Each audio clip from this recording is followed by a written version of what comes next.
I think 3 days ago we read or Hasbro published that they have some players that are surplus to requirements. A statement that I'm still not happy with the fact that they call the player surplus to requirements. But when you as a journalist and a Hasbro fan and someone who is like privy to background news, were you surprised by the names?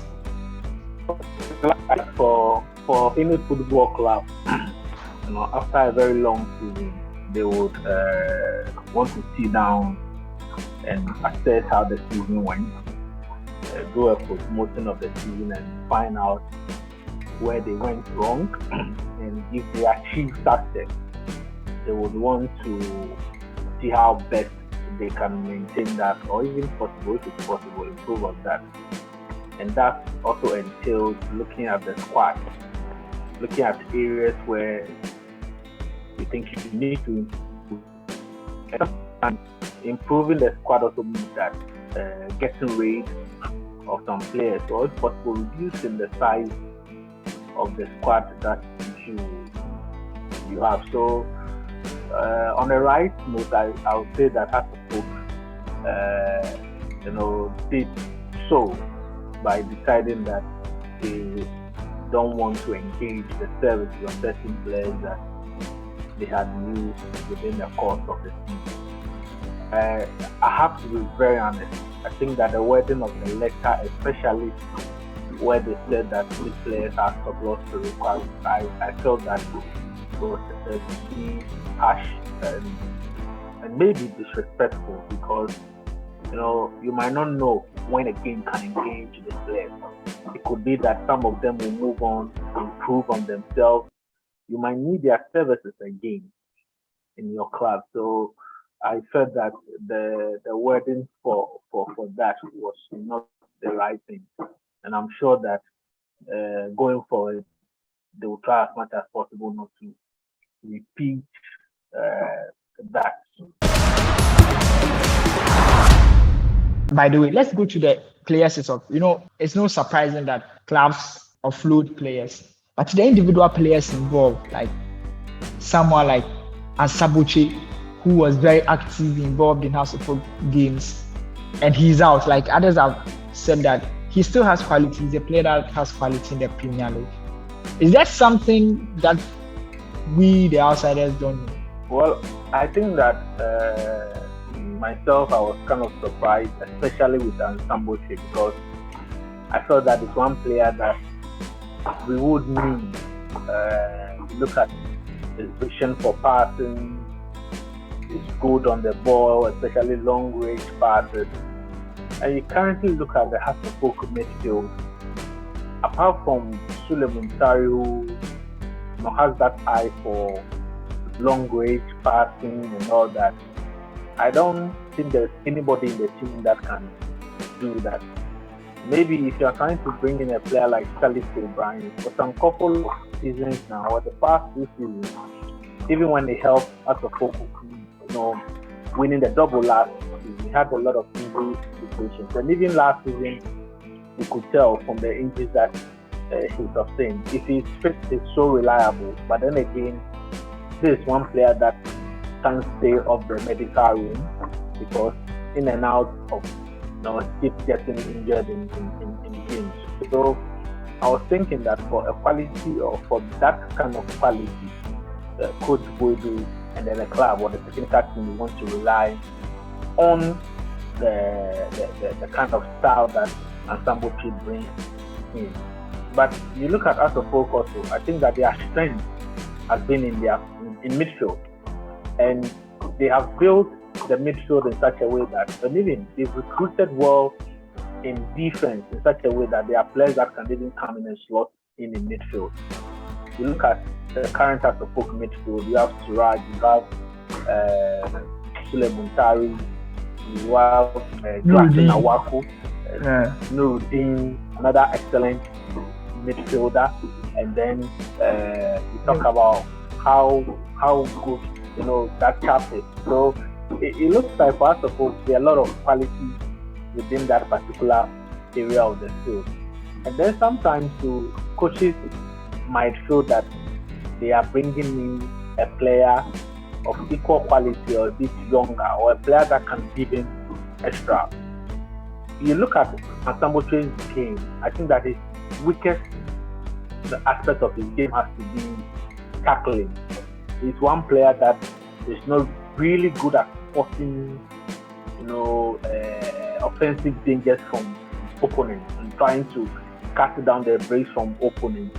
That is something that Nuruddin can equally do and do it better. So I'm sure that Boydu might have considered all those stuff and feels that he's not a player that I would need.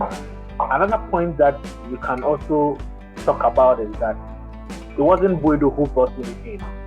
He came to the club and he met it. And sometimes this kind of situations affect the players. You might not be the favorite. It wasn't you who brought, it wasn't a coach that brought you into the club. So sometimes it is tough for you to impress a coach who did not have any say in bringing you to the club if you are not an extraordinary player. If you are not an extraordinary player, it will be very, very difficult. So some of the persons. For the other players, I don't think that allowing Frederick Ansah Botchway to leave will have a huge toll on Hearts of Oak next season. I'm disappointed because he's one of the finest players that I really appreciate. Way back when he was playing for Liberty professionals and so on. So I would have loved to have him stay at the club. But then there's been rumors that his release letters are being upheld. Kind of maybe they want to talk him back into the club, or maybe sit down and have an arrangement. So I'm just hoping that they'll find a very respectful and amicable solution to this transfer. If they are allowing the players to go, both of them will do it in a very respectful way, in which they won't see him as a top loss, but they will appreciate what he's done for the club over the couple of years that he's been with them. Yeah, because you said his surplus requirement. His image is the featured image for the website on the players that they are putting on transfer. That's big. If I'm the player, I'll be looking at myself and say, these people really don't want me. But another player, Kofi Kordzi, came back. He played few games, he has not featured a lot for the club. It looks as if he's not living on football reasons, but because he has not conducted himself well as a Hearts of Oak player. For Kordzi, I'm a bit surprised as to how his season has gone. For a player that I had high hope in, somebody I thought would come into the season and then probably help us to the title and maybe win the Goal King. But there are a lot of issues. Most of them I have to tell you that it wasn't for footballing reasons. It was off the pitch incidents. I think that there were points in the season where the club felt that he was very disrespectful in some of the decisions he made, outside the football pitch. There were rumors of a meeting where he was very disrespectful to the coach, because at the point he was the leading top scorer for the club in the league, but then he wasn't getting playing minutes. So it is always difficult for you to understand why your top scorer in the league is not getting playing time. But it was more of a disciplinary issue form. But then, because he wasn't getting game time and the indiscipline was really affecting his relationship with the coach, psychologically it got to him. And then it means that even when there were moments where he was given 10 to 15 minutes to come on and impact the game, he psychologically did not have that strength and mentality to go on and make a mark. And then when he also going to feature in the Ramadan Cup, that really got the club very pissed, and then they had to suspend him for some weeks and tell him to go train with the junior team. So for Kordzi, he's a very good player. He's very strong. I thought that the second coming to us would have been a good one, but it's off the field incident was one of the reasons why the club really wants pathway with the team, or one of the reasons why he didn't make a mark like a lot of Robins were set. For Larry, for Manaf, and then for Patrick Razak, we all saw it coming, because you look at Patrick Razak, even in the first round of the league, he wasn't even registered. It was onto the second round where he had to come in. I think that his performance in the President Cup, where he had to gallop past the Kotoko defense to slot in that winning goal, he kind of got some attraction from the technical team, and then they registered him for the second round. I wasn't surprised about Patrick Razak. Same as Larry. It's been difficult when you are competing, for a slot in the team where you have the captain playing at right back, and it will always be difficult. It will always be difficult for him to get a chance or make a huge impact. But one thing that I've respected Larry for is giving it all whenever he comes on to play. Even if it's the full 90 minutes, if it's 2 minutes, 10, 15 minutes.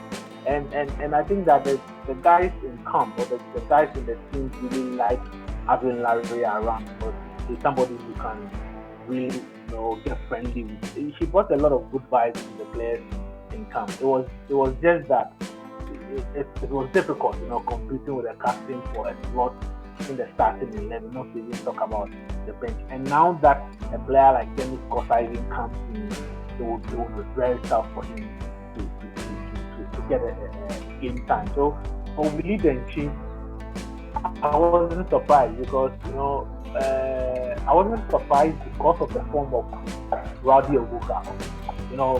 Denchi came in when Rowdy had find some good form, playing some good football for Ansah Botchway. He even had a chance of representing Congo, the national team. So it was always difficult. But if you are a coach, then I'm sure that you would always want to play a seasoned player that is playing for both clubs and national teams. And that was one of the reasons why she wasn't getting playing time.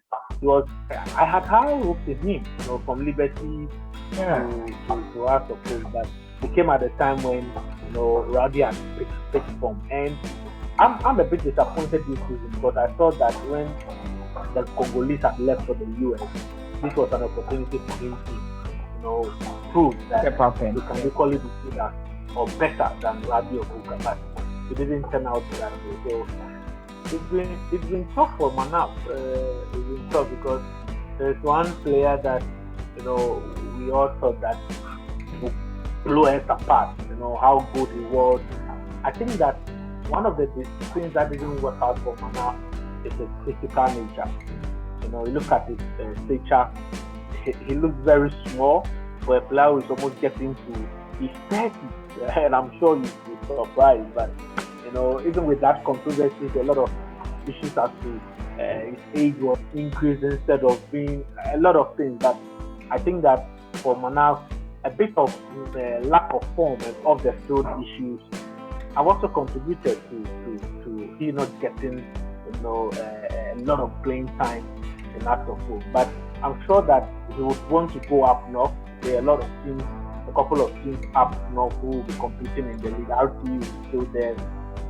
Joshua Trema would also be in there. So I'm very sure that he's there very soon to play in the upcoming season. But it was for him. I'm really surprised that he's been there for such a long time, because I was expecting him to leave last season. But I'm sure that he wanted his contract to run out instead of renewing, Ansah Botchway trying to hold back his transfer fee and all that. So it might be a smart move for himself and the agent to make sure that the contract rather runs out so that work out.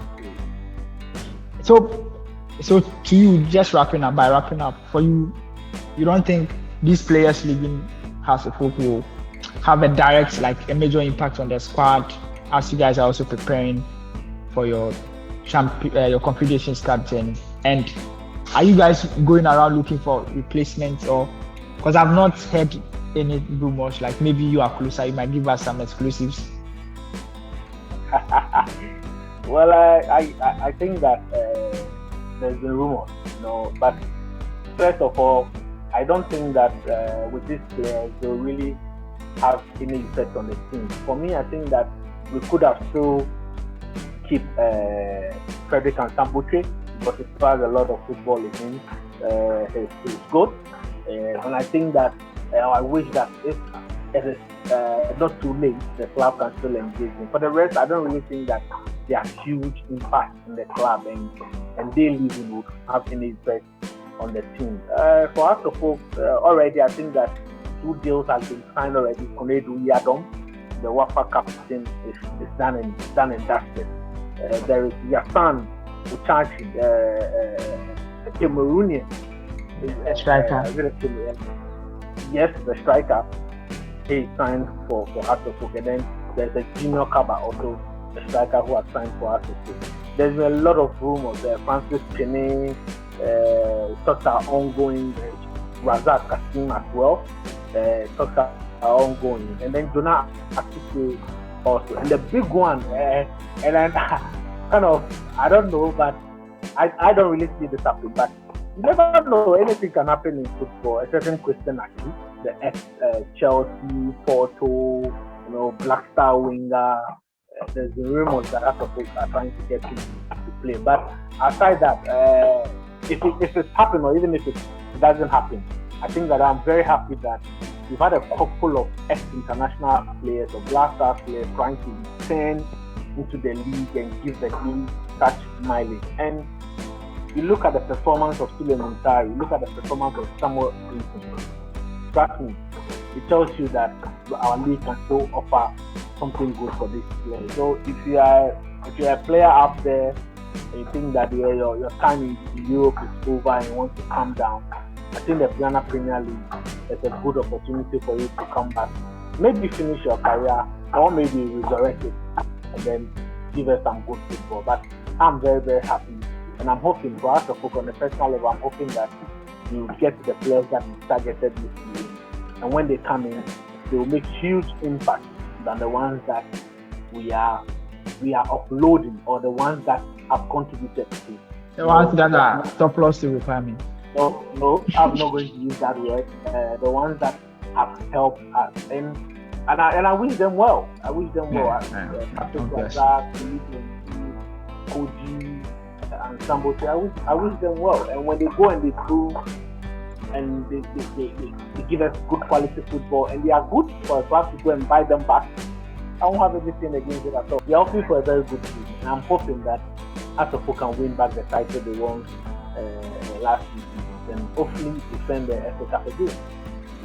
Yeah. Best of luck to yourself, and hoping these players that you have uploaded will not have a huge impact on you, and you'll be able to get more replacement. It's a pleasure to speak with you as always, Felix.